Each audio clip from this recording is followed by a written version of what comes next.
Assalamualaikum warahmatullahi wabarakatuh. Selamat pagi teman-teman peserta seminar pada hari ini yang berbahagia. Pertama-tama, marilah kita panjatkan puji, syukur kepada Allah Subhanahu wa Ta'ala karena telah memberikan rahmat kesehatan dan keselamatannya sehingga kita dapat berkumpul di seminar hari ini. Adapun topik yang nanti dibahas dalam seminar pagi ini adalah obesitas. Sebelumnya, perkenalkan nama saya Fitranto Nugroho yang bertugas sebagai moderator pada seminar hari ini. Di depan kita ini sudah ada beberapa narasumber yang hadir seperti ahli gizi untuk memberikan materi tentang obesitas. Sebelum pembukaan, marilah kita mengucapkan basmalah bersama-sama. Bismillahirrahmanirrahim. Selanjutnya adalah penyampaian untuk penyajian materi. Saya persilakan untuk Ibu ahli gizi untuk memaparkan materi, waktu dan tempat. Dipersilakan. Baik, untuk slide pertama,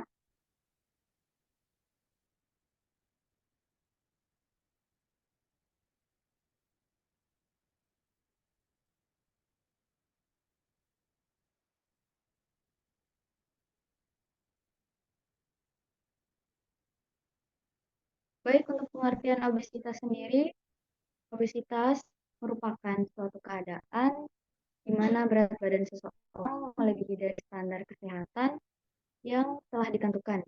Obesitas sudah menjadi masalah global karena prevalensinya meningkat setiap tahunnya. Tidak saja di negara-negara maju, tapi juga di negara-negara berkembang. WHO menyebutkan pada tahun 2016, 39% negara atau orang dewasa yang berusia 18 tahun ke atas mengalami kelebihan berat badan dan 13% lainnya mengalami obesitas. Sebagian besar populasi di dunia tinggal di negara di mana kelebihan berat badan dan obesitas membunuh lebih banyak orang dibanding dengan orang-orang yang kekurangan berat badan. Lebih dari 340 juta anak dan remaja berusia 5-19 tahun mengalami kelebihan berat badan dan obesitas pada tahun 2016. Bisa next?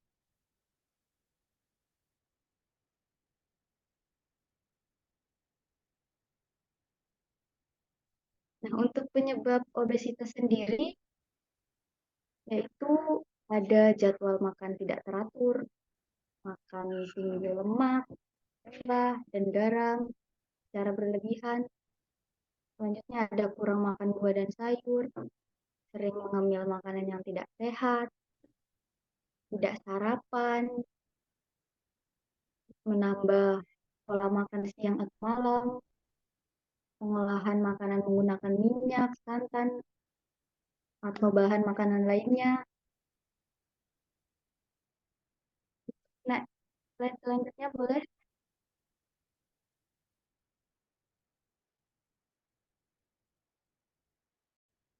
Untuk dampak obesitas tersendiri yaitu ada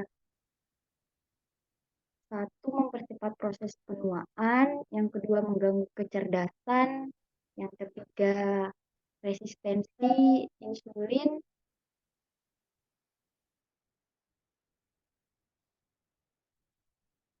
untuk Tiara, dilanjut. Oke, terima kasih. Mungkin ya slide-nya. Kita lanjut ya, untuk dampak obesitas terhadap kesehatan masyarakat ini, menurut penyakitnya ini ada 3. Dia dapat menyebabkan yang pertama tekanan darah tinggi. Tekanan darah tinggi itu biasa kita sebut dengan hipertensi. Lalu ada penyakit jantung sama penyakit pernapasan. Tapi tak lain dari dampaknya terhadap kesehatan itu juga menyebabkan ada dampak lain yang sering ditimbulkan. Jadi dampak lain yang sering kita abaikan itu adalah perasaan merasa dirinya berbeda atau dibedakan dari kelompok yang membuat individu orang-orang obesitas itu rentan mengalami masalah psikologis kayak gitu. Biasa remaja-remaja obesitas yang eh, remaja-remaja yang mengalami obesitas itu biasanya suka dijauhin sama teman-temannya. Makanya pasti psikisnya itu agak terganggu atau nanti pola pikirnya tuh akan berubah. Jadi kayak, oh gara-gara saya obesitas, saya tidak punya teman seperti itu. Bisa lanjut ke slide berikutnya.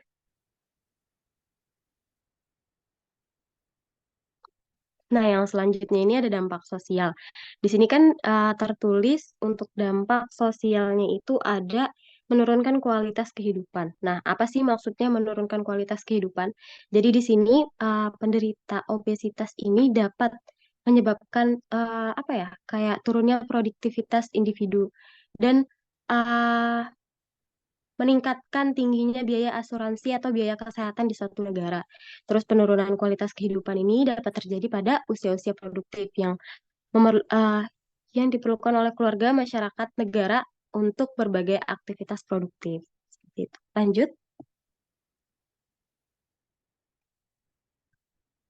Nah, yang terakhir ini ada bagaimana sih cara pencegahan obesitas? Yang pertama, untuk cara pencegahan obesitas ini kita dapat memberikan MPASI mulai dari anak usia 6 bulan. Terus yang kedua, itu ada tidak memakan sambil menonton atau memain game. Jadi, pada saat waktunya makan, kita fokus makan, pada saat kita main, fokus main. Seperti itu. Terus yang ketiga, ada membawa bekal ke sekolah atau tempat kerja. Kenapa sih kita harus membawa bekal ke sekolah atau tempat kerja? Karena kita harus mengurangi jajanan-jajanan yang tidak sehat, jajanan-jajanan yang tinggi natrium, jajanan-jajanan yang tinggi minyak, seperti yang dapat menyebabkan terjadinya obesitas. Lalu, yang keempat ini ada perbanyak aktivitas fisik di luar ruangan. Terus ada makan dengan aneka ragam bahan pakan dan cukup sayur dan buah. Kenapa di sini kita harus makan cukup sayur dan buah? Itu sebagai tambahan asupan vitamin dan serat. Terus selanjutnya itu ada tidak merokok dan tidak minum alkohol. Terus selanjutnya ini ada makan pada pola isi piringku yang sudah dianjurkan. Mungkin teman-teman, bapak-bapak, ibu, dan semuanya bisa mulai searching ya di Google untuk isi piringku itu apa aja. Tapi untuk yang sekarang ini kita sudah berganti tidak menggunakan isi piringku tapi piramida. Terus lanjut, selanjutnya yang terakhir ini ada melakukan aktivitas fisik atau latihan fisik secara baik, benar, teratur, dan terukur. Mungkin itu aja dari saya. Bisa next. Nah, mungkin pemaparan materinya sudah cukup sampai sini aja. Saya kembalikan kepada moderator. Terima kasih. Baik. Baik, terima kasih kepada narasumber kita ya sudah memaparkan materi tentang obesitas. Baik, selanjutnya kita akan memasuki sesi tanya jawab. Mungkin dibagi ke dalam 2 sesi saja ya. Nanti yang setelah penanya selesai, saya akan langsung melemparkan kepada narasumber untuk menjawab. Jadi untuk peserta di dalam seminar silakan bertanya.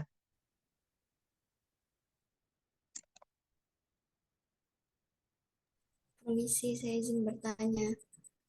Oh baik, untuk sesi pertanyaan yang pertama silakan bertanya ya.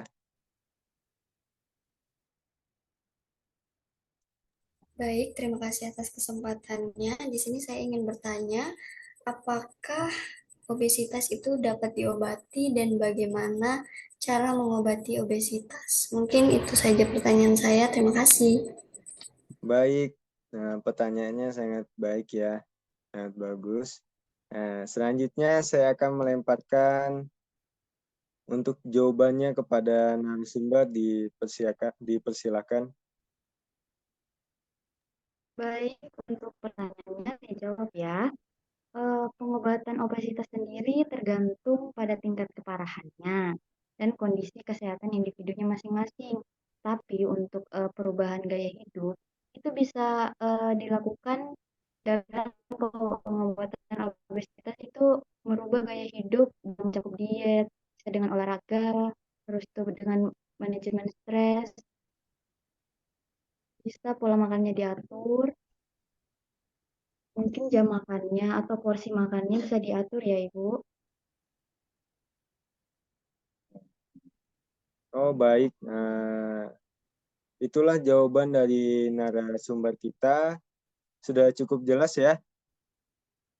Oke, baik. Selanjutnya masih membuka nih sesi tanya jawab yang kedua. Mungkin dari peserta seminar bisa menanyakan. Dipersilakan ya. Permisi Pak, saya izin bertanya. Ya, baik. Dipersilakan. Terima kasih Pak atas kesempatannya. Ya, Eh, sama-sama. Bagaimana ciri-ciri orang yang menderita obesitas? Baik. Baik ya. Saya akan lemparkan kepada narasumber untuk menjawab. Dipersilakan. Oke, baik. Terima kasih atas pertanyaannya. Saya izin menjawab untuk apa aja sih ciri-ciri orang yang mengidap obesitas.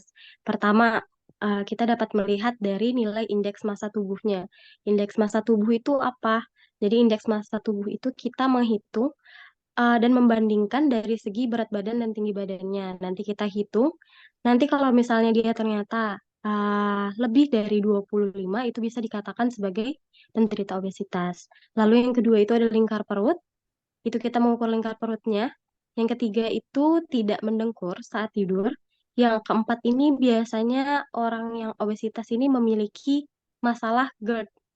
Terus yang kelima ini nyeri punggung dan lutut. Yang keenam tadi sudah disebutkan di PPT, biasanya orang yang hipertensi itu biasa mengalami obesitas juga. Yang terakhir, yang ketujuh itu ada depresi, seperti itu. Apakah dapat dipahami? Dapat dipahami, terima kasih. Oke, terima kasih. Baik. Kita tutup ya sesi tanya jawab seminar pada hari ini. Terima kasih kepada pertanyaan yang sudah ditanyakan dan terima kasih juga atas jawabannya ya narasumber. Demikianlah acara seminar pada hari ini. Semoga semua yang disampaikan dapat bermanfaat bagi kita semua. Saya moderator. Mohon maaf jika ada kesalahan yang saya lakukan selama jalannya seminar ini. Untuk narasumber dan peserta seminar, saya ucapkan terima kasih.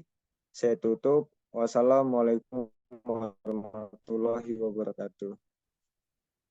Waalaikumsalam warahmatullahi wabarakatuh. Waalaikumsalam Terima warahmatullahi kasih. wabarakatuh. Terima kasih.